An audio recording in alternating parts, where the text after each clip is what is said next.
Hi. Hi. Hello. Hi. Hello. Hi. I'm here to talk about Doomlings.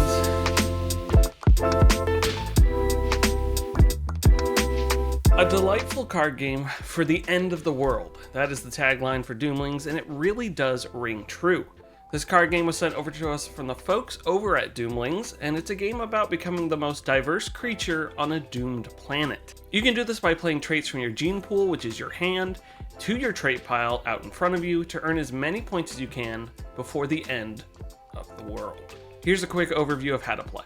First, you create the age deck that you'll pull from at the beginning of each round. An example of an age card is like the Eclipse, which players cannot play red traits during the round, or Comet Showers, discard one card from your hand at random. Also in this deck are Catastrophe cards. These are age cards that add a bigger consequence when you draw it. The Catastrophe cards are spaced out within the age deck due to the deck creation method in the rules. You're kind of making groups, shuffling those groups, and then putting those groups together.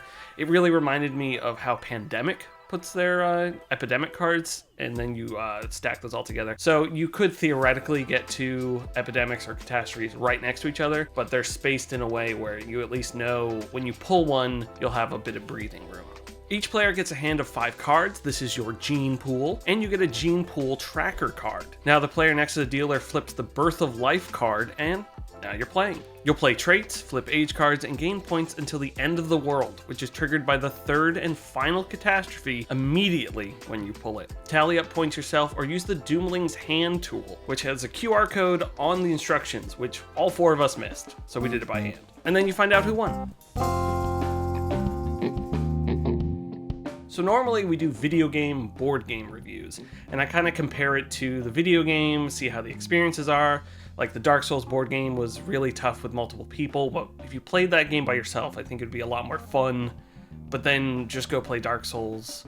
Yeah. So with this game, it's a bit different because it's just a board game. Now, I play a lot of board games. We have like a monthly get together with some friends where we play board games. So I'm sort of up to the task for this, but this is the first kind of board game review, so bear with me. I'm really into the design of the trait characters. It kind of reminds me of a mix between the Poland Ball memes and CGP Grey.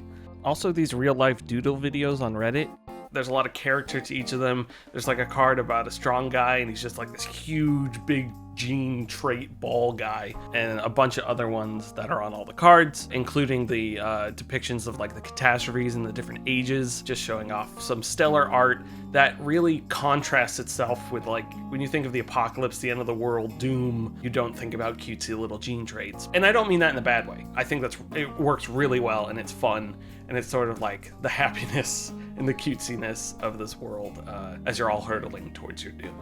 The box is well designed as well, complementing a box, but it has spots for the cards and even a little spacer for more cards in the expansions. The gene pool counter card is really neat. It flips around numbers 1 through 8.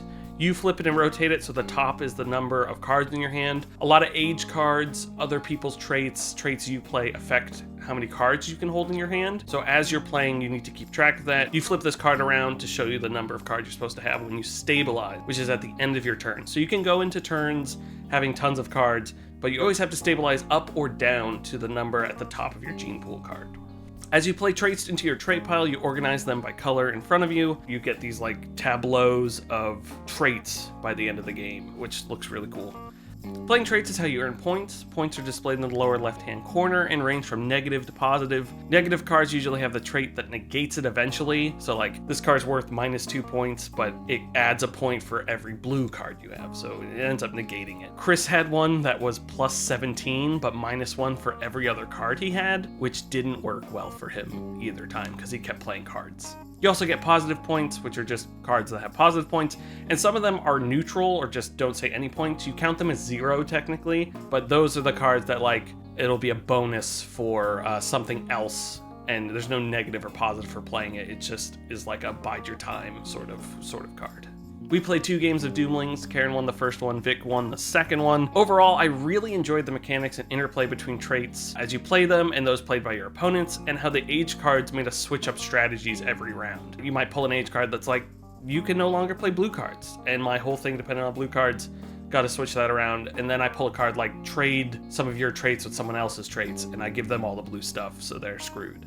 I changed my shirt because I forgot to shoot an outro. Doomlings overall was awesome, definitely adding it to our gameplay rotation at game night. If you like this review, go check out subpixelfilms.com. That'll lead you straight to our link tree where you can go watch us on Twitch, watch more YouTube videos, check out the video archive, buy some merch, all that sort of stuff. I will see you in the next one.